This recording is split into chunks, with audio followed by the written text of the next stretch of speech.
ये कहानी लगभग 50 साल पुरानी है। शामली जिले की चौड़ी सी नदी के किनारे बसा था खंद्रावली गांव। चारों तरफ घना जंगल, पीछे बहती नदी और आगे कच्ची पक्की पगडंडी। वैसे तो ये गांव बहुत बड़ा है, लेकिन नदी के पास गिनती के ही कुछ आदमी रहते थे। लगभग कुल मिलाकर 20 से 30 घर। उस समय न बिजली ठीक से आती थी, न सड़कें थी, और शहर से ये गांव बिल्कुल दूरी पर था, मानो दुनिया की नजरों से बिल्कुल छुपा हो। शाम ढलते ही खंद्रावली का माहौल बदलने लगता था। दिन में जो रास्ते आम लगते थे, रात होते ही डरावने दिखाई देने लगते हैं। पेड़ों की परछाइयां लंबी होकर सड़कों पर रेंगने लगती थी, और नदी से आती ठंडी हवा अजीब सी सिहरन पैदा कर देती। गांव के बच्चे और बड़े रोज शाम होते ही महावीर काका के घर जमा हो जाते थे, क्योंकि महावीर काका सिर्फ बूढ़े ही नहीं थे, बल्कि गांव के सबसे बड़े किस्सागो भी थे।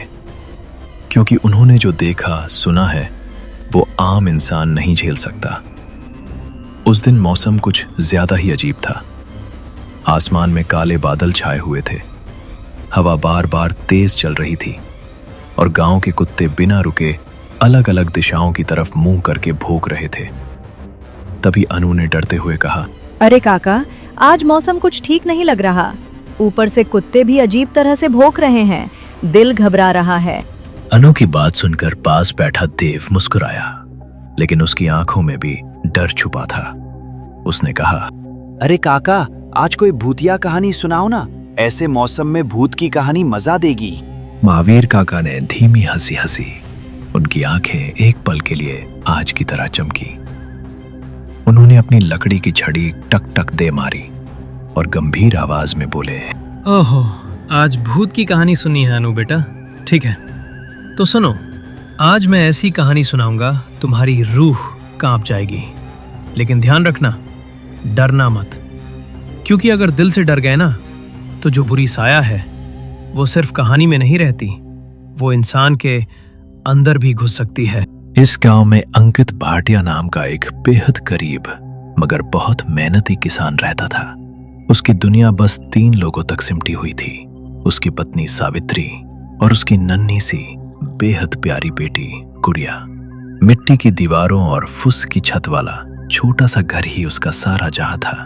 अंकित भाटिया रोज सुबह अंधेरे में उठता, सूरज निकलने से पहले ही वो किसी के खेत में मजदूरी करने लगता। कभी खेत में पानी चलाता तो कभी फसल काटता। दिन भर पसीना बहाकर वो शाम ढले घर लौटता। इसी तरह बड़ी मुश्किल से उसकी जिंदगी चल रही थी। उस दिन भी अंकित रोज की तरह काम पर निकल गया था। घर में सावित्री और गुड़िया ही थी। दोपहर होते होते अचानक गुड़िया की तबीयत बिगड़ने लगी। उसका शरीर तेज बुखार से जलने लगा, सांसें तेज हो गईं। सावित्री घबरा गई। वो बार बार गुड़िया के माथे पर गीला कपड़ा रखती रही, भगवान से प्रार्थना करती रही, लेकिन बुखार कम होने का नाम नहीं ले रहा था। शाम को अंकित जब घर पहुंचा तो घर का माहौल देखते ही उसका दिल बैठ गया। सावित्री ने रोती हुई आवाज में कहा, जी, गुड़िया की तबीयत बहुत खराब है। ये सुनते ही अंकित के पैरों तले जमीन खिसक गई। उसने गुड़िया को देखा, उसका तपता शरीर छुआ और घबरा कर बोला, अरे सावित्री, ये कैसी मुसीबत आ पड़ी है। मेरे पास तो दवाई के लिए भी पैसे नहीं है। अब मैं किसके दरवाजे जाऊं, किससे हाथ फैलाऊं? अरे हाँ, तुम्हें याद है ना तुम्हारे बचपन का दोस्त राजू? एक बार उसके पास जाकर देखो, गुड़िया को इस हालत में ऐसे छोड़ तो नहीं सकते। अरे हाँ सावित्री, तुमने ठीक याद दिलाया, लेकिन पूरे 6 महीने हो गए, ना मैं उसके घर गया और ना वो इधर आया। अगर उसने मना कर दिया तो? एक बार मांग कर तो देखी, क्या पता भगवान उसके जरिए मदद भेज दे। अंकित ने गहरी सांस ली और फिर धीमी आवाज में बोला, ठीक है, कहकर वो उठ खड़ा हुआ और बाहर की ओर निकल गया। अमावस की रात थी। आसमान में काले बादल दिखाई दे रहे थे। चारों तरफ घना अंधेरा पसरा था, मानो रात ने पूरे गांव को निगल लिया हो। कच्चे रास्ते की वो पगडंडी काली साई के जैसी लग रही थी। जब अंकित चौपाल के पास पहुंचा, वहां कुछ लोग आपस में बातचीत कर रहे थे और चौपाल पर बैठे हुए थे। उसे देखकर महावीर काका बोले, अरे अंकित, इतनी रात गए कहाँ निकल पड़ा बेटा? क्या बताऊं काका, मेरी बेटी की तबीयत इतनी खराब है, कुछ कह नहीं सकता। अब मैं शहर दवाई लेने जा रहा हूं। अंकित बेटा, अमावस की रात है। इतनी रात में गांव का रास्ता ठीक नहीं होता। अरे काका, ये मेरी बेटी का सवाल है। चाहे मुझे कुछ भी हो जाए, मुझे जाना ही होगा।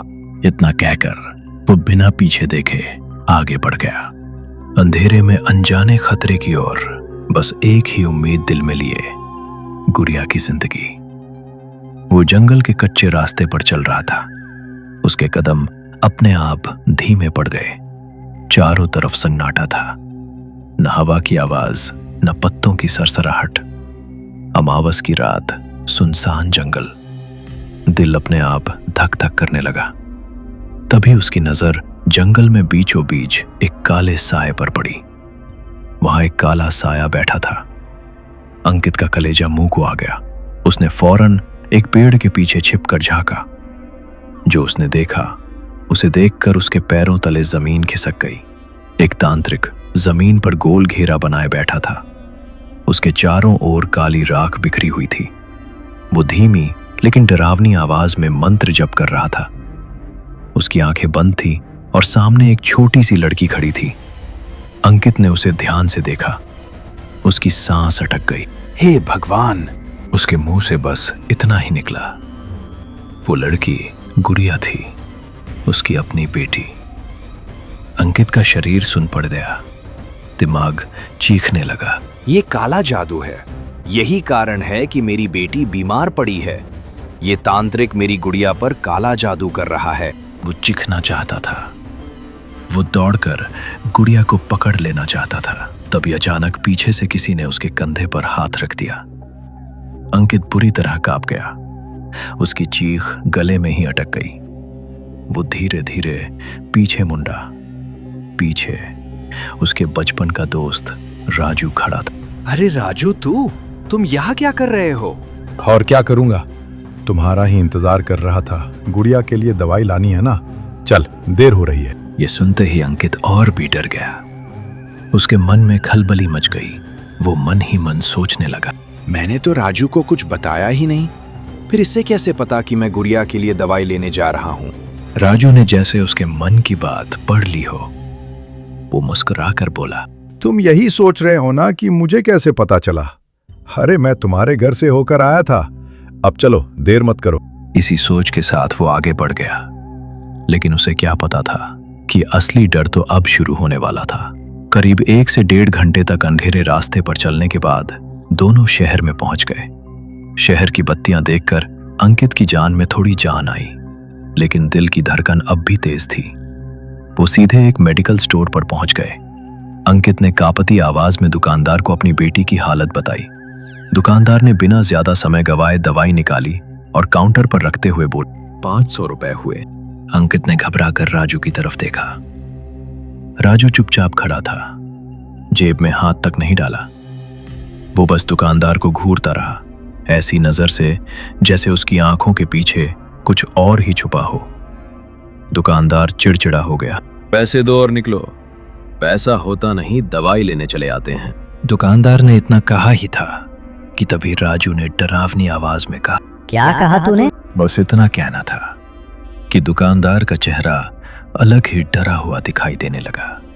उसकी आवाज कांपने लगी। ना, नहीं, ये लो दवाई। पैसा देने की कोई जरूरत नहीं है, बस जाइए यहां से। अंकित कुछ भी समझ नहीं पाया। उसका दिमाग शून्य था। दोनों बिना कुछ बोले दुकान से बाहर निकल आई। अब गांव की ओर लौट रहे थे। कुछ दूर चलने के बाद अंकित ने रूठी आवाज में कहा, राजू भाई, आज तू नहीं होता तो मेरी बेटी का पता नहीं क्या होता। मैं तेरा एहसान कैसे चुकाऊं? अरे दोस्त कहते हो और एहसान की बात करते हो। बता, गुड़िया सिर्फ तेरी बेटी है क्या, मेरी नहीं है क्या? लेकिन एक बात सुन, रास्ते में जो तांत्रिक तूने देखा था ना, वो साधारण तांत्रिक नहीं था। वो मायावी तांत्रिक है। पैसे लेकर लोगों की जिंदगी से खेलता है। लेकिन मेरी बेटी को मारने की किसे जरूरत है? लेकिन मेरा तो गांव में कोई दुश्मन ही नहीं है। तेरा नहीं है, लेकिन तेरी बीवी का है। जब तू काम पर जाता है तब गांव का एक लड़का तेरी बीवी पर गंदी नजर रखता है।